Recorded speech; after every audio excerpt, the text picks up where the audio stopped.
नमस्कार। साल 2024 के आम चुनावों में अब महज 1 साल का वक्त बचा है।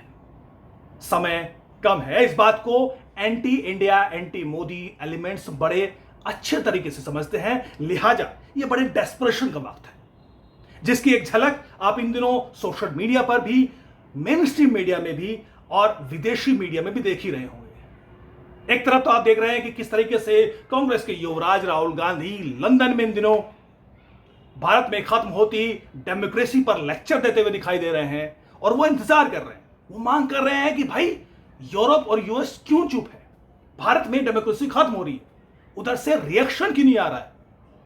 इसके लिए राहुल गांधी वहां पर अलग एक कैंपेन छेड़े हुए हैं। सुनिए। Democracy suddenly disappeared in Europe. Right? You'd be shocked and you'd be like, oh my God, that's a massive blow to democracy. Well, how would you react if something, a structure 3.5 times Europe suddenly went non-democratic? Right? That's happened already. That's not something that is going to happen in the future. That's already happened. But there's no reaction. And if we're talking about Europe, that's the thing that shocks me. There's no reaction, right? And of course, there are reasons for there not being a reaction. There is sort of trade and there's money and stuff like that. But Indian democracy is a public good. And if you're looking at the democratic structure, it is the single most important public good. It's the largest. It's 3 or 4 times the size of the United States in terms of numbers.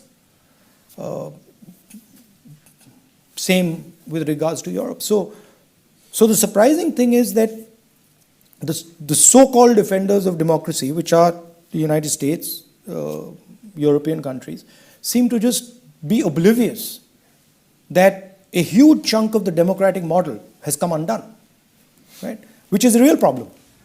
इसके अलावा भारत में यहां पर अरुंधति राय जैसे so called activist यहां पर बड़े आराम से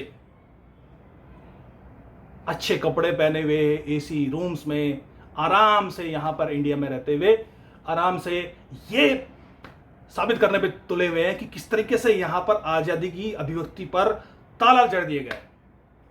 बोल रहे हैं खुले, हम यहीं पर रहकर बोल रहे हैं और कह रहे हैं यहां पर बोलने की आजादी नहीं। एक और उदाहरण, इस आर्टिकल को देखिए। यह आर्टिकल 8 मार्च को छपा न्यूयॉर्क टाइम्स में। इसका हेडलाइन पढ़िए इसकी, Modi's final assault on India's press freedom has begin. लिखने वाली कौन है? अनुराधा भसीन। ऐसे आर्टिकल को समझना बेहद जरूरी है। लिखने वाले कौन है?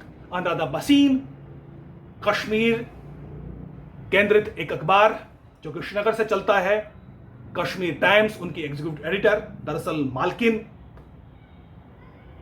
उनके पिता थे वेद भसीन, जो कि 1990 के दशक में बड़े सक्रिय कार्यकर्ता हुआ करते थे, जम्मू कश्मीर लिबरेशन फ्रंट के सक्रिय कार्यकर्ता। अपने इस कश्मीर टाइम्स के जरिए वो खुलेआम कश्मीर की आजादी का प्रोपेगेंडा चलाया करते थे, चाहे जेकेएलएफ के आतंकी यासीन मलिक हो या फिर गिलानी। हर एक के साथ वो बड़े खुले मन से कश्मीर की आजादी के लिए मंच शेयर किया करते थे और उसके लिए कश्मीर टाइम्स का जमकर इस्तेमाल करते थे, जिसको जम्मू कश्मीर सरकार ही फंड किया करती थी एडवर्टीजमेंट के जरिए।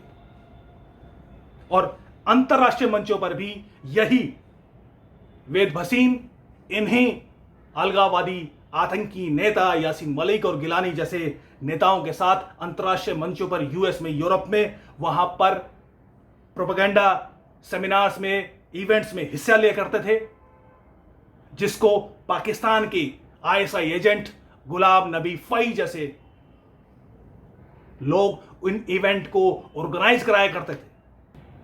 गुलाम नबी फई यूएस में एक जाना माना नाम आईएसआई एजेंट के नाम से, जिसको खुद एक यूएस की कोर्ट ने 2 साल की सजा सुनाई थी कि कैसे गुलाम नबी फई ने आईएसआई के पैसा $1 मिलियन को यूएस में लाया गया और उस पैसे का इस्तेमाल हुआ कश्मीर की आजादी के प्रोपेगेंडा को फैलाने के लिए।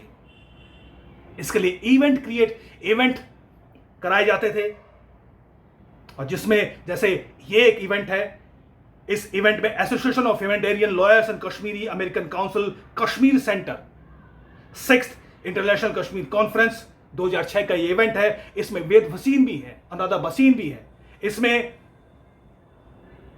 यासीन मलिक भी है, इसमें पीओजे के यानी सो-कॉल्ड आजाद कश्मीर के प्रेसिडेंट भी हैं, इसमें पाकिस्तानी एजेंट्स भी हैं। उनके साथ एक ही मंच पर कश्मीर की आजादी की आग जलाने के लिए इनमें अनुराधा भसीन भी है, जिनके पिता वेद भसीन भी है। 2006 का ये इवेंट है।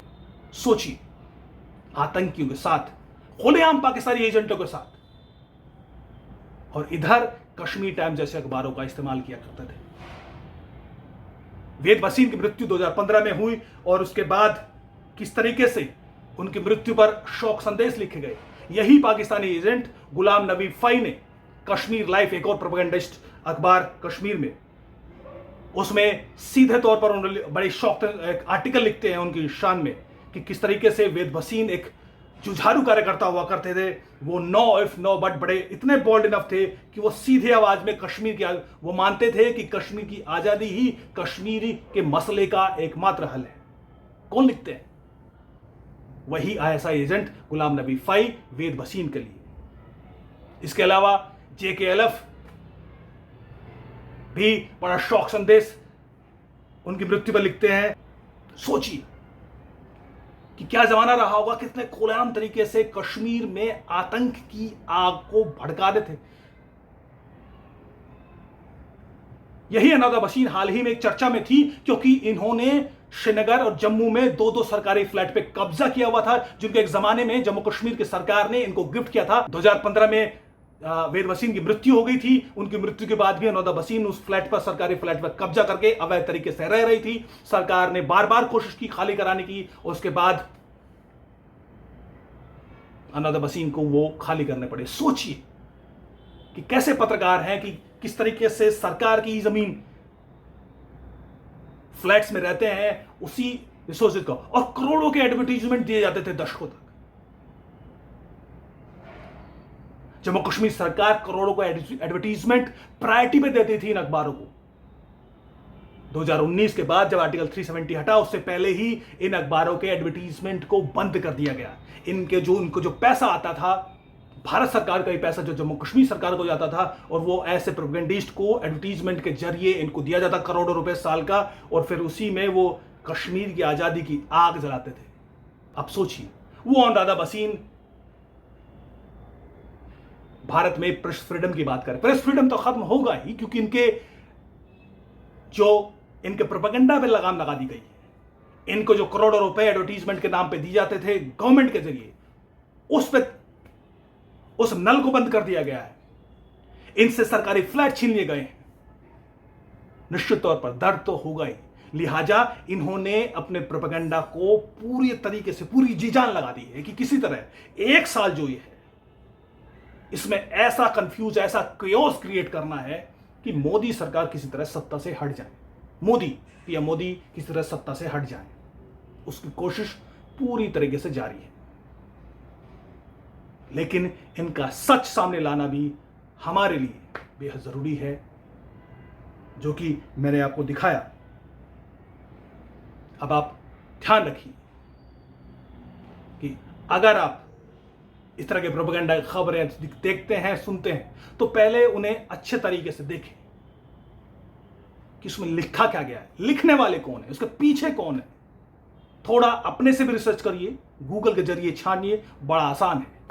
बहरहाल, एक तरफ जब G20 की अध्यक्षता भारत कर रहा है, और G20 के कार्यक्रमों में हम देख रहे हैं कि विदेश के राष्ट्राध्यक्ष यहां पर आ रहे हैं, और जिस तरीके से